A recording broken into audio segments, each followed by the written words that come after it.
I don't know why this stood in my head as long as and as it has, but creativity is the new productivity. And when I started thinking about it in the context of what you guys are doing with the content supply chain, the whole move to customer experience orchestration, it just all seems to kind of fit. The content supply chain is really all about the explosion in interactions between consumers and brands and the need for relevant personalized content at every one of those touch points. Nobody can keep up on a human scale. It's not possible. That content supply chain section of the keynote on Tuesday, the host for content supply chain was David Wadhwani. And David heads up our digital media business, right? So he owns the Creative Cloud. And when you think about the content supply chain, it's that combination of everything we do for creatives, as well as the Experience Cloud, which David doesn't own, but all the Experience Cloud solutions that come together to take you through that flow of the content supply chain, right? It starts out with workflow and planning. It goes into creation and production.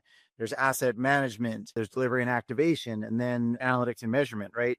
Like that whole life cycle of content, it really takes everything Adobe's doing, or maybe not quite everything, but many of the things Adobe's doing across the business, many of the different solutions that we have to really deliver that at scale.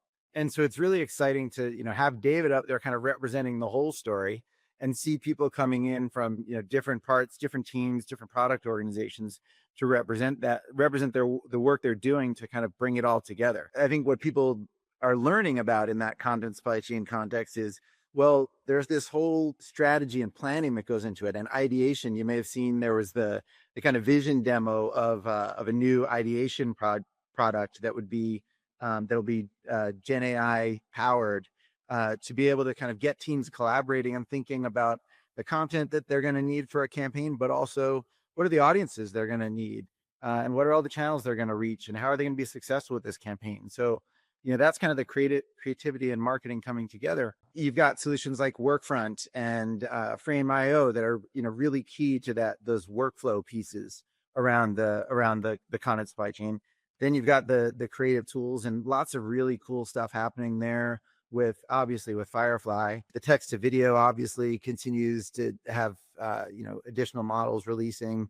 You may have seen the translate and lip sync, which is really cool functionality.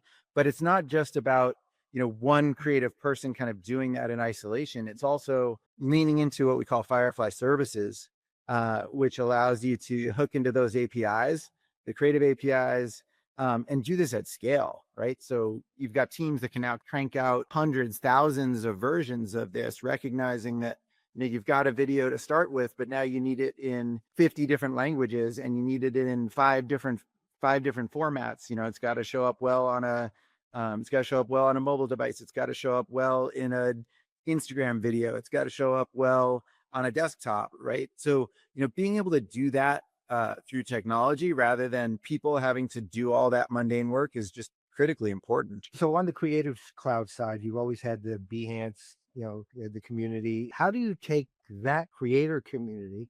How do you integrate it into the Experience Cloud's kind of the overall ecosystem itself? How do you do that? We announced the release of content analytics at Summit. And what content analytics does is it allows you to look at the performance of content. Certainly you can look at the performance of an individual piece of content in all the different places that it showed up. But even kind of more compelling is you can understand what's the performance by the characteristics of content. So you could go look at, I think the example up on stage was something like, I can look at students in the UK, the campaigns that they responded best to, the content that was in there. What was the attributes of the content? So like what colors appealed to them?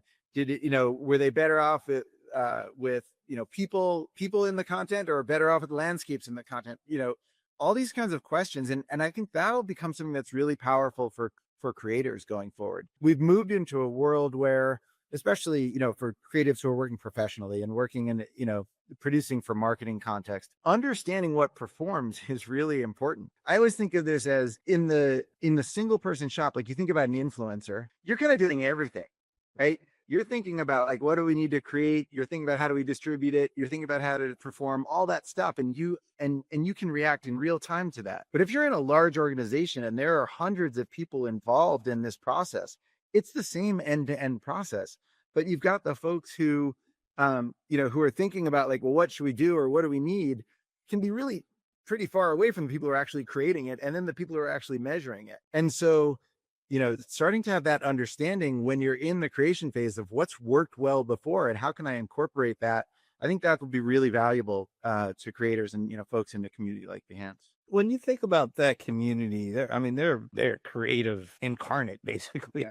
Like that's what they do, that's what they are, that's how they identify. When you think about the agentic stuff, you don't necessarily think about people that are that creative. You think about folks who like, maybe a little bit more the developer or the business process kind of aspect. How does agentic cross over and help the pure creatives personally, and how they fit better into the overall? If you think about why people went into being creatives, right? It's that like spark of inspiration and creativity that they're really passionate about, right? And then I think a lot of people are sort of focused on the craft as well of really making that come to life. But then there's a lot that they get sucked into that I don't think they really enjoy that much, and so a lot of those pieces, we talked about kind of like creative teams having to be like the brand governance folks, and creative teams having to, well, like now you created it in this format, but give it to me in that format. So the straightforward thing is like agents can take on a lot of that work for them, which I think is,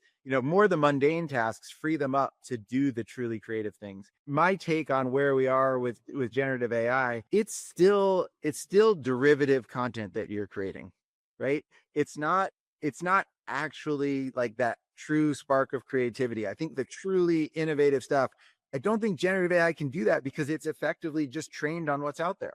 Right. So I think there's still that opportunity that persists. What I do think is pretty cool, and we're starting to see creatives doing more and more, is that ideation phase where it's like, hey, I just have a concept, I want to throw it out there, just like see what it looks like, really quickly, give me some treatments, like that kind of thing. It's not going to do the work for you, but it's a way to kind of do it really quickly and like see what something might look like before you invest a lot of time and energy and really getting it to that pixel perfect place where it creates